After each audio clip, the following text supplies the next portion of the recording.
अब बात करते हैं सेल्फ लव की कमी। सेल्फ लव की कमी जब होती है ना, तो आप हमेशा लोगों को खुद से ज़्यादा ऊपर रखोगे। आपको समझ ही नहीं आएगा कि आप क्या हो। आप लोगों की वजह से आप अपनी हैप्पीनेस का कंट्रोल लोगों के हाथों में दे दोगे। लोग जब चाहे तो आपको वो बटन दबाएंगे तो आप खुश होगे, लोग बटन दबाएंगे तो आप रो दोगे, लोग बटन दबाएंगे तो आप उदास हो जाओगे, लोग बटन दबाएंगे तो आप डिप्रेस्ड हो जाओगे। यहाँ पे आपकी लाइफ कहाँ है? वो तो दूसरों के हाथ में आपने दी है ना। तो वो अपना रिमोट अपने पास ले आओ। और वो आप रिमोट कैसे लाओगे? अपनी एनर्जी को वापस लाके। आप फॉरगिव करो लोगों को, आप माफ़ कर दो जो लोगों ने आपको हर्ट किया है या जिनकी वजह से आप अपनी लाइफ का धजिया उड़ाए हो, उन लोगों को माफ़ कर दो। आप उनको माफ़ करोगे तो आपकी एनर्जी आपके पास वापस आएगी, और आपकी एनर्जी आपके पास आएगी वापस तो आपको फील होगा कि मेरी लाइफ के एरिया पे बाकी पे भी मुझे ध्यान देना है। मैं डिप्रेस्ड नहीं रह सकती क्योंकि मेरे पास और भी बहुत सारी चीज़ें हैं करने को, जिससे मैं अपनी लाइफ को इम्प्रूव कर सकती हूँ।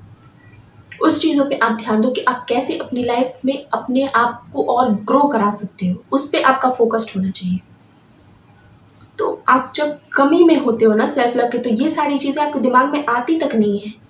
आपका बस रहता है ना कि सामने वाले ने मेरे साथ ऐसा किया, सामने वाले की वजह से मैं दुखी हूँ, लेकिन आपको ये ही नहीं समझ रहता कि मैं खुद को कैसे ठीक करूँ। सामने वाले तो जो करना था आपके साथ कर दिया, लेकिन आप क्या कर रहे हो खुद के साथ? क्या आपने खुद को हील किया?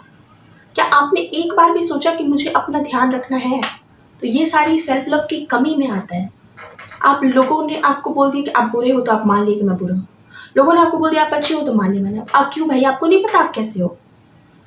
कब तक लोगों के वैलिडेशन पे चलोगे आप? खुद को जानो कि आप क्या हो। हम बात करते हैं सेल्फ लव की भरपूरता। सेल्फ लव के बेनिफिट्स क्या क्या होते हैं। तो देखो, जब आप खुद से प्यार करते हो ना, मतलब जब आप अपने आप को टॉप प्रायोरिटी पे रखते हो, आप अपने कामों को, अपनी खुशियों को, अपनी हेल्थ को सबसे ऊपर रखते हो ना अपनी लाइफ में, तब क्या होता है कि आप लोगों पे इमोशनली डिपेंडेंट नहीं रहते। आप अपनी खुशियों का जो सोर्स होता है वो आप खुद होते हो, तो आपको कभी भी किसी पे निर्भर रहने की ज़रूरत नहीं होती, डिपेंड रहने की ज़रूरत नहीं होती है। आप खुद में खुश रहते हो।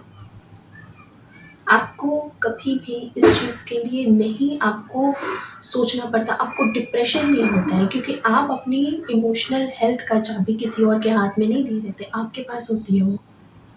तो जिससे आप हमेशा खुश कैसे रहोगे आपको पता होता है। भले आपको कोई चीज़ें परेशान करें, ऐसा मैं नहीं बोलूँगी कि आपको कोई चीज़ ट्रिगर नहीं करेगी, आपको करेगी, लेकिन आपको पता होगा कि हाँ, मुझे कैसे खुद को सही करना है। आपने वो सारी चीज़ें एक जगह लिख के रखी हैं कि जब मुझे कोई प्रॉब्लम होगी तो मैं कैसे अपने आप को हील करूँगी। तो आप वो चीज़ों में से एक चीज़ उठा के अपने आप को ठीक कर लोगे। इंस्टेंटली आप ठीक हो जाओगे बिना किसी पे डिपेंड रहे। और एक और चीज़, आप जितना खुश रहोगे ना, आपकी वाइब्रेशन हाई रहेगी।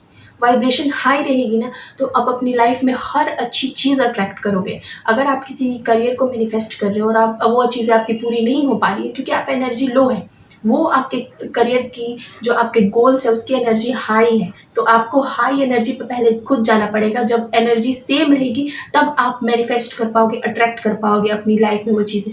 तो जब आप हायर पोजीशन पे होते हैं ना, तो आपकी मेहनत भले कम हो लेकिन आपको रिजल्ट्स मिल जाते हैं, जिसको हम लक का नाम देते हैं। वो लक नहीं होता है, वो वाइब्रेशन होता है। हम उस वाइब्रेशन पे पहुंचते हैं जहाँ पे वो अच्छी चीज़ें, लग्जरी चीज़ें हमारी लाइफ में खुद अट्रैक्ट होती हैं।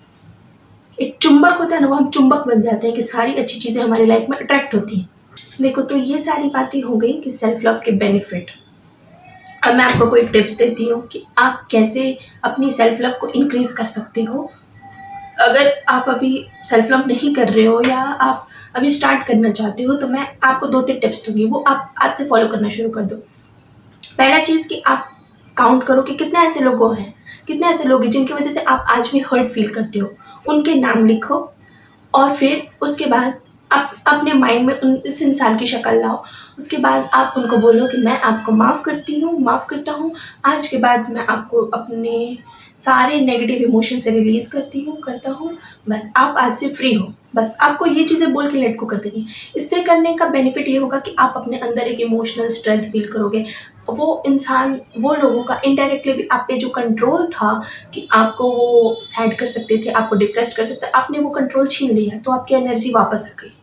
दूसरी चीज़ आप क्या करोगे कि आप वो सारी चीज़ें अपनी एक जगह नोट करके लिखो कि आप अपनी लाइफ को इम्प्रूव करने के लिए क्या क्या अभी से कर सकते हो शुरू, और क्या क्या ऐसी चीज़ें हैं जो आप अभी छोड़ दोगे तो आपकी फ्यूचर अच्छी हो जाएगी। दोनों को एक जगह अलग अलग कैटेगराइज करके आप उसको लिखो। तीसरा चीज़ आप क्या करो कि एक जगह नोट करो कि ऐसी क्या क्या चीज़ें हैं जो आपको खुश करती हैं। इवन जब आप सैड रहोगे या कोई स्ट्रेस वाली सिचुएशन आएगी तो ऐसी क्या क्या चीज़ें होंगी जो आपको खुश कर सकती है इंस्टेंटली। तो ये सारी चीज़ें आप एक जगह नोट करके लिखो, और फिर जब आपको स्ट्रेस होगा तो आप वो चीज़ों में से कोई एक उठा के आप खुद को ठीक कर सकते हो। तो आज का ये टॉपिक बहुत इंपॉर्टेंट था, तो मुझे क्लियर करना ज़रूरी था। चलो, तो तब तक के लिए आप लोग अपना ध्यान रखो, खुश रहो, हर हर महादेव।